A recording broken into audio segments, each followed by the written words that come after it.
You're watching Hardcore Collective.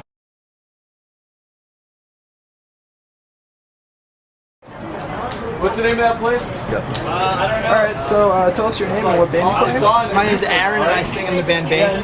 So Bane's been around for a while. What are your thoughts on how hardcore has grown over the years? I mean, it's hard to say that it's really grown in like a super progressive way other than technologically, you know. Obviously things are easier now as far as the advancements that we have technology-wise, but I feel like the core beliefs, the things that really drive this thing forward remain the same.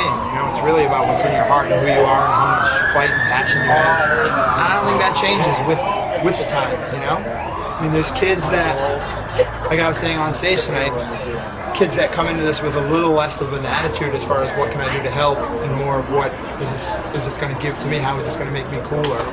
That's, I think, a little disappointing, but I would imagine it had always been that way, you know? And there's always the kids that outshine them that are just doing shows, doing fanzines, running record labels, starting bands, and like trying to keep this scene moving in a good direction.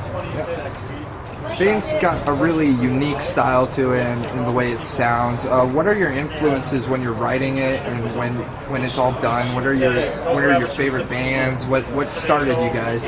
Yeah, I think when it started, we just wanted it to be fun. There was a lack of that sort of real high-spirited kids smiling and singing along stage diving. There was a lack of that in the city where we grew up, so we wanted to bring it back.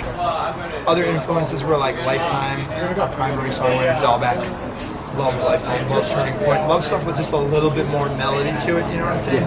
He was in Converge, which at that time was just the most like punishing, heavy metal influenced band, and I think he just wanted to stretch out and kind of bring in more of the pure hardcore influence of bands that he loved. And then when Zach came along a little while later, he's just like barely a hardcore kid. I mean, he liked Killing Time and he liked Judge, but there's a lot of very classic standard hardcore bands that he'd never even heard of. He came from much more of a metal background. So he brought that in, and the more he became a part of Bane, the more he just grew comfortable, you know, adding his little flourishes, his flares. And now he's sort of become the primary songwriter. He really gives the big thrust forward as to what we're going to sound like. And he wrote basically all of it, you know. So, yeah, I mean, our influences come from all different places, and we'll joke around sometimes on how few bands there are that we all agree on. We all agree on the band Burn and Pantera. That seems to be about it, that all five of us ride real hard. We kind of caught a little bit of that at the end of the show. Yeah. But seriously, our influences are all over the place. As cliche as that sounds, what band doesn't say that? So about 15 years ago, were you thinking this was going to last as long as it did? No way. I never would have imagined. When it started, I didn't know what to expect because I'd never had a band that had gotten past the demo stage before. I'd never made it out of New England with any of my bands. So every little step that we took outside of New England, like our first 7-inch EP was like mind-blowing to me, you know. And then we went on tour and made it to California. And after that, the years just started flying by at a rate that was just unbelievable. I still can't believe that we've even been a band for 10 years, never mind 15. It doesn't really make a lot of sense to me. The thing that they tell you that, you know, it's just time just fucking flies. It's true. Like, you just can't hold on to it. And we never got to a place where we wanted to stop doing this. We just never reached that point where it wasn't fun and it wasn't still fulfilling to us. So now it's like, I don't know, it's hard to even think about stopping. We know we're going to have to think about that eventually, probably sooner than later, but it's a hard thing to do because we're still having such a good time. You know, you saw the show tonight. It's a hard thing to willingly walk away from if you don't have to. But I never would have imagined this ever. So on the topic of straight edge, you've been a straight edge member for a long time. Yeah. And what are your personal philosophies? What got you started? What are your thoughts on the hardcore or the straight edge community today? Well, the straight edge community today, I'm pretty disconnected with, to be totally honest with you. What got me started into it was I was just really young and looking for something to connect with. You know, when you're 14 and 15 years old, you're grabbing for something to call your own, for some identity, and that was something that somebody sort of, you know, introduced me to at a time where I'd already kind of messed around with alcohol a little bit. I'd smoked pot once and was even at 15, I was like, I don't know if I'm going to be able to handle this. This is very strange for me. I don't like it. I don't feel good. And that was happening simultaneously with me falling deeply in love with hardcore and being hungry for as many new bands as I could. I wanted all the information on this music that was, changing my life as I could. And there was an older guy who was like, check out these lyrics. He gave me Minor Threat, gave me Uniform Choice. So it happened at the perfect age where I was looking for something to hold on to. And then as you get older, so then I started claiming straight edge and drawing X's on my hands going to shows.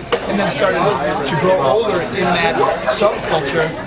And just started to really internalize the beliefs, and it started to become more about me and less about being a part of something, And at this point in my life, being straight edge is as arbitrary as my right arm, It's just a part of me, and I don't really consider it very much day to day. I know that I love being straight edge. I get psyched when the movement that continues.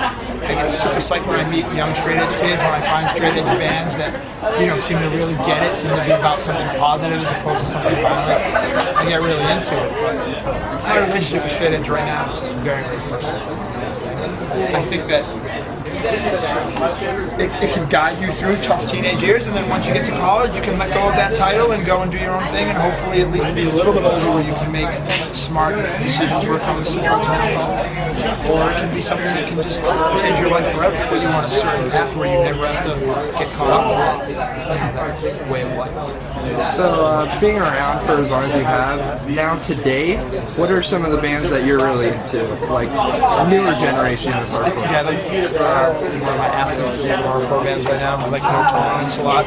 Free Spirit from back in Boston. No Title Fight. A lot of the more melodic stuff that's coming out of Pennsylvania, like Tiger's Jaw, Balance and Composure. I think those bands are amazing.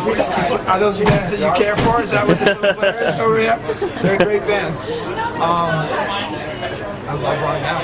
They have completely won me over with this music. Like, I knew they were cool, and I saw the set at Sound and Fury a couple years ago where Walter sang the last song. This is the first time I've been able to see them perform with him totally a whole set, night in and night out. And they are, without a doubt, one of my favorite. Things are good right now. Don't you guys agree? I feel like there's so many cool bands right now. No Tolerance from Boston. Shit. Alright, well, No, I'll grab it. It's okay. do you have any last shout-outs you want to give to anyone? No, just thanks to the California kids, the OC hardcore scene, the people who run this club chain. We have been coming to this club since our first tour in 1998. I don't think we've ever come to California and not played here. It's always crazy, it's always fun, there's never any drama. So just thanks to everyone down in this neck of the woods for your support.